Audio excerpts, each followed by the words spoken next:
Hello my YouTube family, Radhe Radhe, Jai Shri Krishna, very good morning. So आप लोग कैसे हैं? आई होप आप लोग स्वस्थ होंगे, मस्त होंगे, अपने अपने कामों में व्यस्त होंगे। सो स्वागत है आपका अपने चैनल राधा रानी ब्लॉग 16 में। और मैं हूँ मोनी और मैं सुबह सुबह बना रही हूँ आलू का पराठा। तो इनके लंच के लिए मैं बना रही हूँ और मैं भी नाश्ता कर लूँगी आलू के पराठा के साथ ही। और बाबू भी खा लेगी क्योंकि बाबू भी आलू का पराठा खाना बहुत ज़्यादा पसंद करती है। और ख़ासकर छोटे बच्चों को ना आलू का पराठा बहुत पसंद आता है और मेरे ख्याल से सभी लोगों को बहुत अच्छे लगते हैं। और मैं तो ज़्यादातर ना आलू का पराठा चाय के साथ खाना पसंद करती हूँ। और मेरे हस्बैंड जो है तो वो ऐसे भी खा लेते हैं या टमाटो सॉस के साथ भी खा लेते हैं। तो यहाँ मैं फटाफट आलू का पराठा बना लूँगी। और आज मैं सब्ज़ी नहीं बनाने वाली हूँ क्योंकि कल की सब्ज़ी ना अभी तक बची हुई है, सजना की सब्ज़ी, सजन की सब्ज़ी। तो बस मैंने आज आलू का पराठा और चावल मैं बनाऊँगी और फिर उसके बाद मैं इनका लंच वगैरह मैं पैकिंग कर दूँगी। तो सुबह सुबह आलू का पराठा मैंने क्या किया था ना, रात में ही आलू को उबाल के मैंने अच्छे से रख दिया था और सुबह के टाइम में मैंने उठते के साथ पहले मैंने मसाला बना लिया आलू का और उसके बाद मैंने पराठा बना लिया। फिर यहाँ पे हमारी चाय भी बन रही है और यहाँ पे मैं अपनी चाय निकाल लूँगी। और चाय वाय निकालने के बाद सबसे पहले मैं नाश्ता कर लूँगी और यहाँ पे हमारे हस्बैंड भी जा चुके हैं। तो ये है 2 आलू का पराठा, चाय और सॉस वाली चटनी। और यहाँ पे मैंने 1 गिलास दूध लिया है। तो ये है मेरा सुबह का नाश्ता और मैं नहाने से पहले ये नाश्ता कर रही हूँ। फिर नाश्ता करने के बाद मैं सीधा बेड की सफाई करने लगी थी। बाबू नीचे खेल रही थी और वो खेल क्या रही थी, वो जो नीचे ज़मीन टूटा हुआ है ना तो उसको और ज़्यादा वो उसको तोड़ रही थी। लेकिन मुझे बेड की सफाई करना बहुत ज़्यादा ज़रूरी था और कितना भी मैं उसको बाहर में अगर बैठा देती हूँ रूम के बाहर ना, तो फिर से वो रूम में ही आ जाती है। और जहाँ पे टूटा हुआ है ना तो सबसे पहले बाबू वहीं पे जाती है और उसको और भी ज़्यादा तोड़ती है और तोड़कर उसको मुँह में डालती है, खाती है। तो उसका ऐसा ही चलता है और जब मैं उसको देखती हूँ तो मैं उसको डांटती भी हूँ, मारती भी हूँ और इसी वजह से राधा रानी पिटाई भी खाती है, वरना मैं उसको मारना नहीं चाहती हूँ। और इस वीडियो में मैं आज आपके साथ कुछ शेयर करने वाली हूँ, बहुत बड़ी बात है। और क्या है चलिए मैं आपसे लास्ट में मैं शेयर करती हूँ। फिर उसके बाद मैंने बेड की अच्छी से सफाई करने के बाद यहाँ पे मैं खिंदरा वगैरह मैं बिछा दूँगी। तो यहाँ पे मैंने बोरा बिछा दिया है और बोरा बिछाने के बाद मैंने यहाँ पे ये गरम वाला जो बेडशीट है ना वो मैं बिछा दूँगी। क्योंकि दोनों जो खेंद्रा है वो मैंने छत पे डाल दिया सूखने के लिए। और बाबू ने क्या किया था, एक खेंद्रा के कवर पे ना पॉटी कर दी थी तो मैंने उसको निकाल दिया और निकाल के मैंने रख दिया धोने के लिए।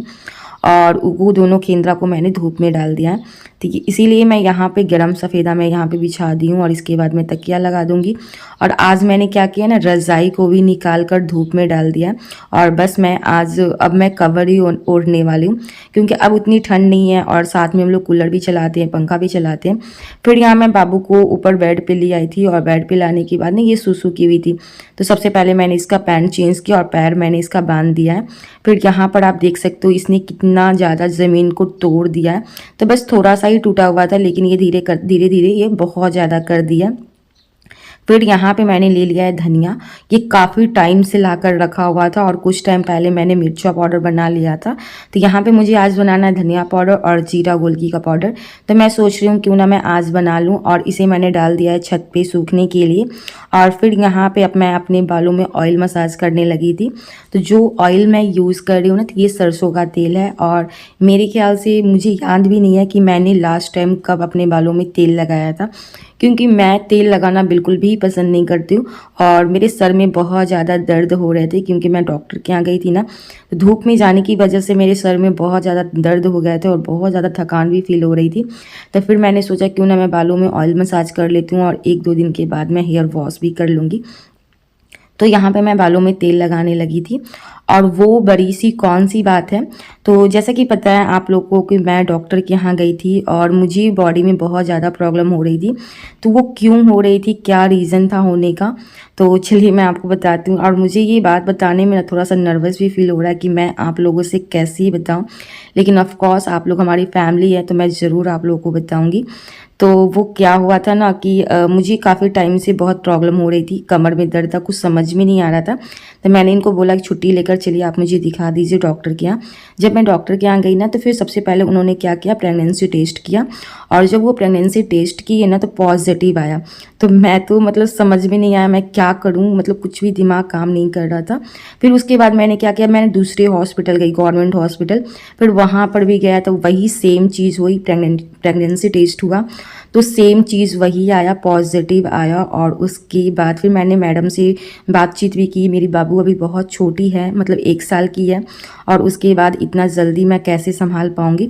तो उन्होंने बोला कि आपको बच्चा रखना ही पड़ेगा, क्योंकि आपकी जो फर्स्ट बेबी हुई है ना तो वो ऑपरेशन से हुआ है, तो इसी के लिए आपको रखना ही पड़ेगा। सेक्शन सी हुआ है तो आप कुछ भी नहीं कर सकती हो, आपके पास कोई भी ऑप्शन नहीं है, तो आपको रखना ही पड़ेगा। और इसमें दिक्कत ही क्या है, जब आपका सेकंड बाबू होगा तो आपकी जो बड़ी बेटी है वो 2 साल की हो जाएगी। तो फिर उसके बाद मुझे बहुत रोना आया, मैं बहुत ज़्यादा, मैं कहते हैं ना रोड के किनारे मैं बैठ के रो रही थी। समझ में नहीं आ रहा था कि इतना सब कुछ मैं अकेले कैसे हैंडल करूँगी। और अभी हम लोग का लाइफ में स्टार्टिंग है, बहुत कुछ दिक्कत चल रहा है पैसों को लेकर, और मतलब बहुत कुछ दिक्कत है, मैं बहुत स्ट्रगल कर रही हूँ।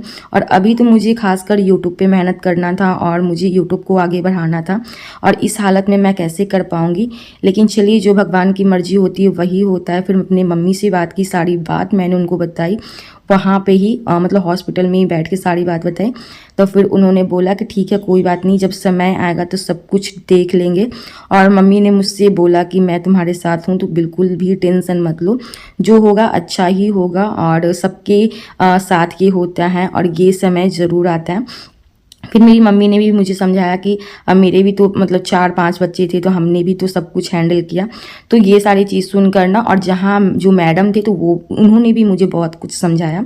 तो मतलब फिर जाकर मुझे थोड़ा रिलैक्स फील हुआ और मैं इस चीज़ के लिए रेडी हुई। और फिर भी मैं बहुत ज़्यादा नर्वस हूँ कि मैं कैसे इस बोझ को मैं उठा पाऊँगी, कैसे सब कुछ मैं हैंडल कर पाऊँगी। फिर यहाँ पे मैंने धनिया पाउडर भी बनाकर मैंने डब्बे में स्टोर कर लिया है। और इसके बाद फिर मैं सोच रही हूँ कि सबसे पहले मैं बाबू को दूध दे दूँ, क्योंकि जब मैं यहाँ धनिया पाउडर बना रही हूँ ना तो बाबू भी बहुत ज़्यादा रो रही थी।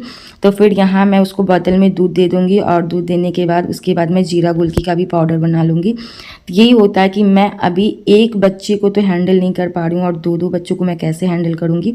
और मेरे हस्बैंड भी हैं तो वो भी काम को मतलब ज्वाइनिंग कर लिए, काम करने जाते हैं, तो मैं अकेले सब कुछ कैसे करूँगी। लेकिन कोई बात नहीं, जब समय आएगा तो मैं खुद पे खुद स्ट्रांग हो जाऊँगी। तो अभी तो हमारे वही मतलब 1.5 मंथ हो रहे हैं कह सकते हैं आप। तो अभी तो मेरा स्टार्टिंग है, अभी बहुत लंबा सफ़र है, बहुत लंबा। तो प्लीज़ आप लोग ज़रूर मेरा साथ दीजिएगा, मेरे लिए दुआ करिएगा कि ये 9 महीना बहुत अच्छे से बीत जाए, और हमेशा आप लोग हमसे जुड़े रहिएगा, और मैं भी हमेशा आपसे जुड़कर ही रहूँगी। और जो भी अप टू डेट होगा, जैसा भी होगा, अच्छा हो और या ख़राब हो, लेकिन मैं भगवान से दुआ करती हूँ जो भी हो बहुत अच्छा हो, सब कुछ अच्छे से हो जाए, स्मूथ तरीके से हो जाए। तो मतलब प्लीज़ आप लोग मेरे लिए ज़रूर दुआ करिएगा, और आप लोग मेरे लिए अच्छी अच्छी कमेंट ज़रूर करिएगा, मुझे मोटिवेट ज़रूर करिएगा और मुझे हिम्मत ज़रूर दीजिएगा। तो फिर यहाँ पे ना मेरे पतिदेव ने रात में जब आए थे तो उन्होंने जलेबी और यहाँ पे समोसा लेकर आए थे। तो अब मैं जा रही हूँ समोसा और जलेबी खाने। अगर आप लोग को भी खाना तो आप लोग भी आ जाइए। तो यही था हमारा आज का छोटा सा ब्लॉग। आप लोग को हमारे ब्लॉग कैसे लगते हैं। और यहाँ पे मैंने ना बाबू के लिए ना एडी तेल मंगवाया था, ताकि बाबू जल्दी से चलने लगे, ताकि मुझे थोड़ा रिलैक्स फील हो जाए। और यहाँ पे मैंने बाबू के लिए तेल मंगवाया था, इसी के लिए मैंने मंगवाया, क्योंकि अभी बाबू चलती नहीं है, हर जगह उसका गोद में उठाना पड़ता है। तो इस बात को लेकर और मैं कोशिश करूँगी कि कम से कम मैं बाबू को गोदी में लूँ, क्योंकि अब बहुत दिक्कत भी हो सकती है। और यहाँ पे बाबू के लिए एक नैपुल भी आया था बोतल का। तो अगर वीडियो अच्छी लगी तो वीडियो को लाइक ज़रूर करिएगा। चलिए मैं आपसे नेक्स्ट वीडियो मिलती हूँ, बाय।